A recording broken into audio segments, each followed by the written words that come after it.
What is going on, everybody? Ryan here with Southern Reptiles. Thank you for joining me for another episode. I hope you enjoy it. I know I did. It has been an honor to be able to do what I love, spend time with my animals, and it's not always ups. There are some downs.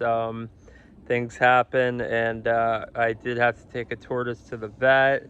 I did capture an animal that has been roaming the property for about a week, so that was a fun process, and also more to come. So stay tuned, watch the full episode because we got surprises throughout it, and remember to smash that thumbs up.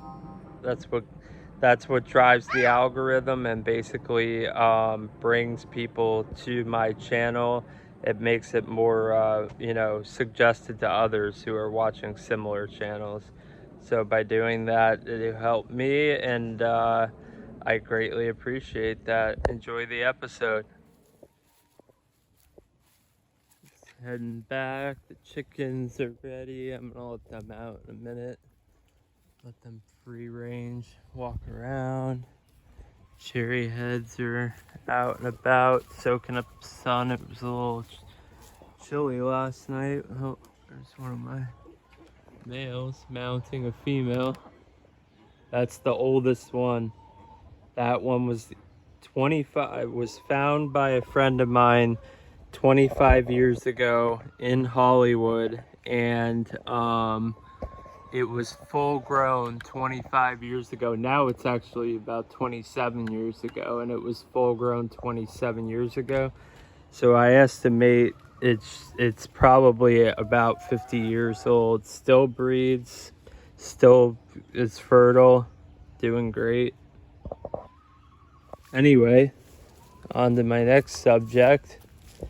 We had a little intruder last night. A little trash panda. So I had to, this is the second one I caught. The first one I caught was with a Harbor Freight trap, and the Harbor Freight traps, I'm not knocking Harbor Freight, but you get what you pay for. It was 25 bucks. The raccoon that I caught was twice the size of this one, and the raccoon basically destroyed the cage. By the time I released it out at the wildlife management area, the cage was falling apart. It almost got out, so I had to throw it away. All these little metal clamps, feisty. All these little metal clamps were completely bent. I put some extra zip ties just to strengthen it up. But just also a little hint for you guys: if you do, go with the it's called the Have a Heart trap. HAVAHART. It's a little more money. I had some money from Amazon, so I had it shipped through Amazon. And yeah, unfortunately, this one is a little destructive. It's digging up, it dug up every nest that I dug up, every one that I pulled eggs out of. It dug the following night into those holes, so it can smell where the eggs are. And I also found one clutch of eggs destroyed about a week ago, so I believe it was this one.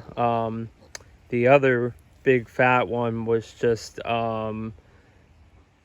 picking up tortoises and dropping them outside the enclosure. It wasn't really being destructive, but obviously that's not ideal either. So I don't have the heart to put these guys down. They need food. Unfortunately, habitat loss. So I'm going to bring it out to a wildlife management area, 64,000 acres, and release it out there. And it'll have a safe, happy place to live with plenty of food and less people. As you can see here, this is my female cherry.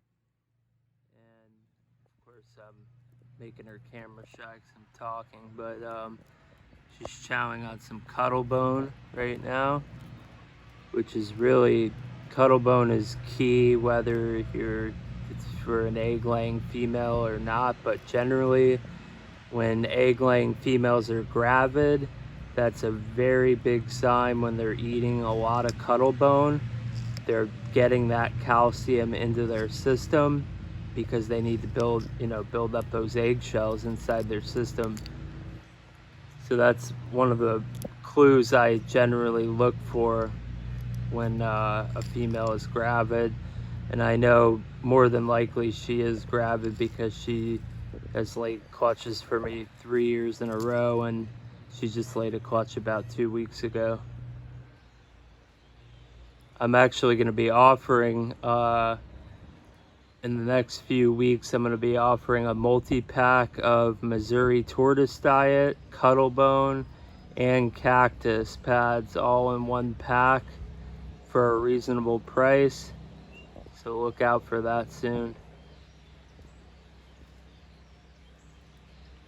And Cuddle Bone is great for babies, will eat it. You could shave it down and put it on top of greens. Here comes another female over to nibble on some.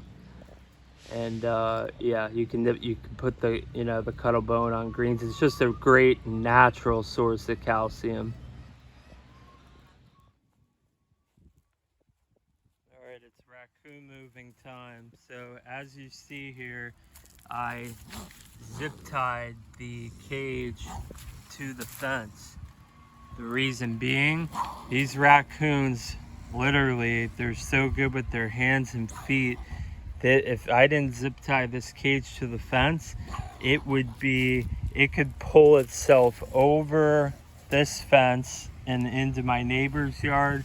It could pull itself all over. I would find it, 30 feet away or 40 feet away, possibly hurt itself. And so to keep it in one place, I zip tie it to the fence.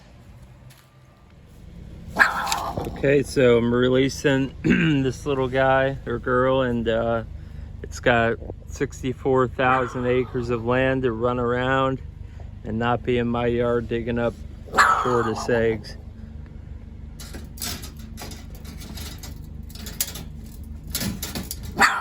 Trying not to get bit.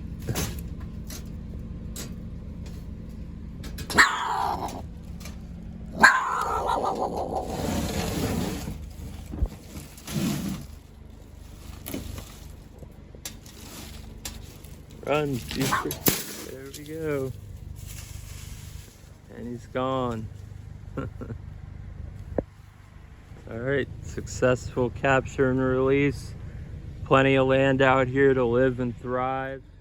So we are off to the vet clinic right now. As you can see there, a beautiful hypo redfoot.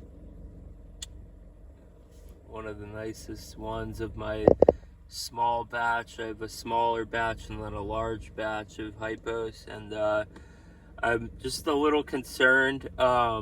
It's not a major problem. The tortoise is eating, drinking, pooping. It's just been a little lethargic. It has been cold here.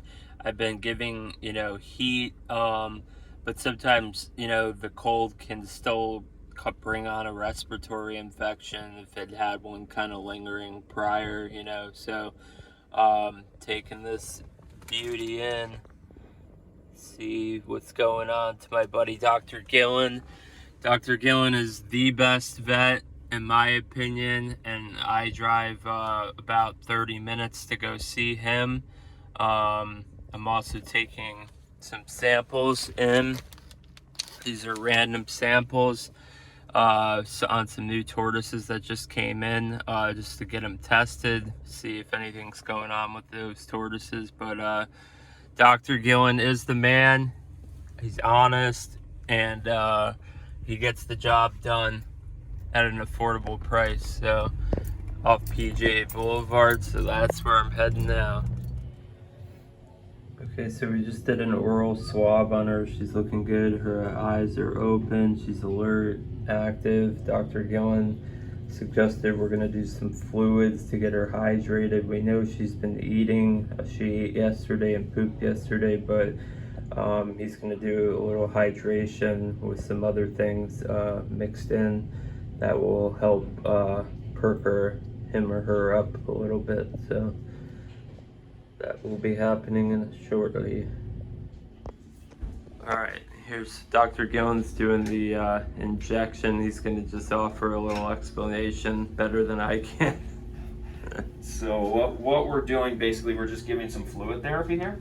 So what we do is we mix up kind of just a normal mixture of fluids that we would typically give, like IV, and then we put a little bit of dextrose in there, and we dilute another portion out. So we call it reptile ringers. It basically just replaces all their electrolytes and everything that they need, and just kind of makes sure that, especially when they're showing any kind of symptoms of illness, that their hydration is staying adequate. So what we do, as long as this little guy will cooperate, which they usually don't. Let me try the other side. We're gonna basically just go right back here. We're gonna kind of hold the tortoise up on its side, and then we're gonna just kind of wipe this area off as best we can.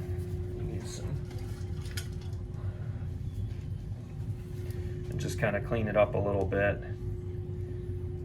just in case there's any debris or anything like that. We just want to make sure. I mean, thankfully it's already pretty darn clean, but yeah, we'll just kind of gave it a good soak on the way here. Now we're gonna get this little leg out of the way.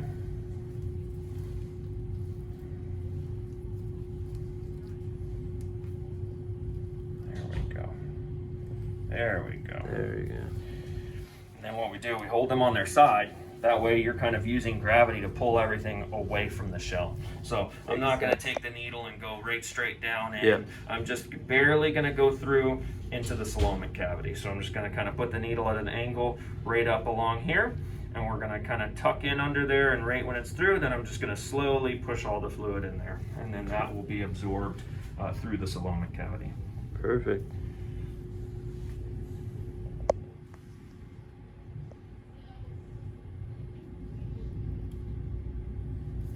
Just barely go in there. I always pull back a little bit just to be extra safe. And we just slowly give some fluid.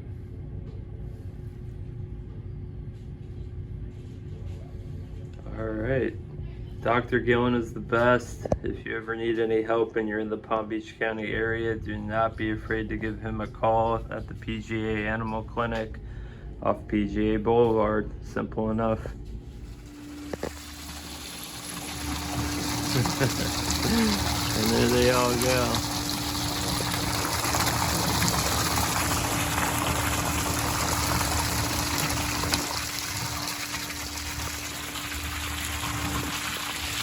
Makes a great basking platform for them. These are all sub-adults and juveniles in this tub.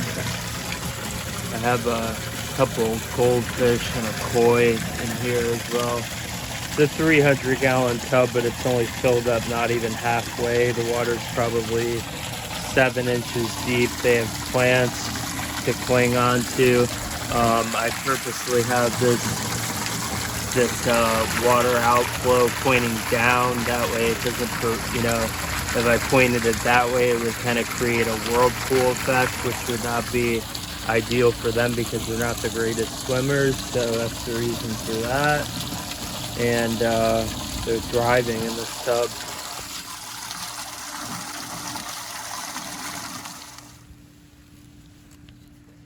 Want a collard green?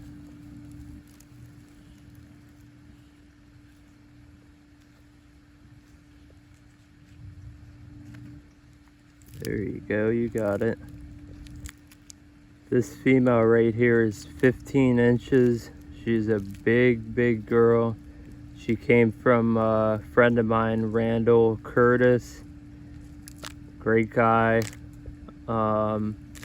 He actually drove them down from he may see this and correct me because I'm probably wrong. It was either Missouri or, yeah, I'm pretty sure it was Missouri where he was keeping them. And, you know, he just had them in his basement in the winter, and he saw my giant setup out here, the Hotel California, and he sent me his females, and 2 males and 3 females, or actually 4 females, I believe. And yeah, they're just doing wonderful, you know. Sometimes I think they're still acclimating to the outdoor all the time thing, but they're eating like crazy, eating right out of my hand. And like I said, this is a big girl. I'll show you a size comparison. Come over here, girl.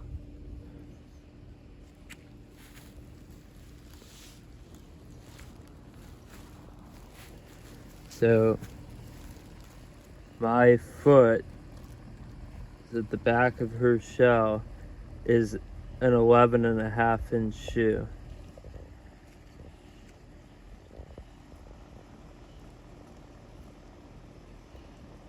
And look at how wide she is. She's probably about 9 to 10 inches wide.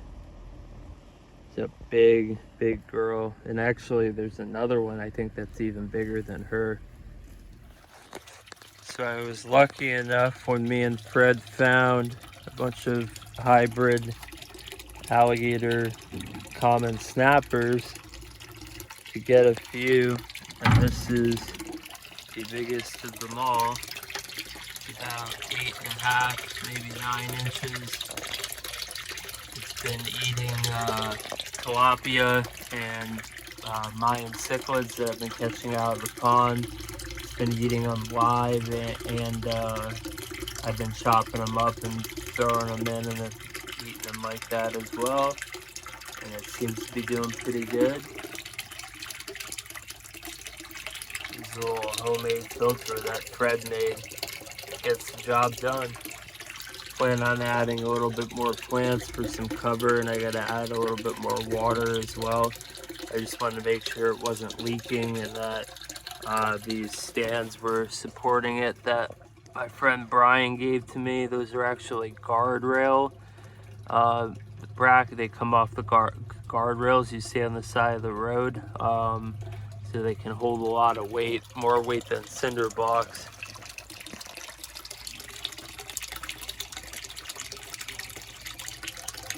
And maybe next time I do a video, I'll do a live feeding,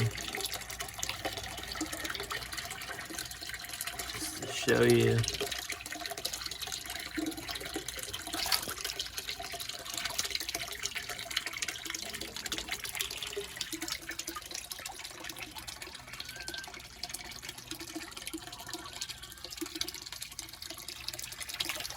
I don't want to aggravate it too much. Oh, what a dinosaur. I'm excited to see how big it grows and what sex it is. And I gotta keep this top on it because once my son gets tall enough, I cannot have him lose a finger to that guy or girl. Okay, folks, so let's get down to the good stuff, the nitty gritty. I have 2 announcements to make. We are going to soon be offering on southernreptiles.net. We will be offering a combo pack of Missouri tortoise diet, a Pontia spineless cactus, and cuttlebone. And these are all great things that most avid tortoise and turtle keepers purchase. And you'll be able to buy a combo pack whenever you want. That'll come with all 3 in different weights.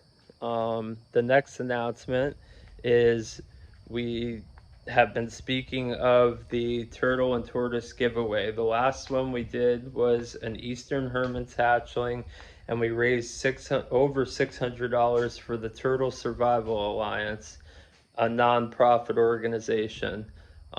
This time around, I wanted to kind of get a poll from you guys on who you think we should do it for this time.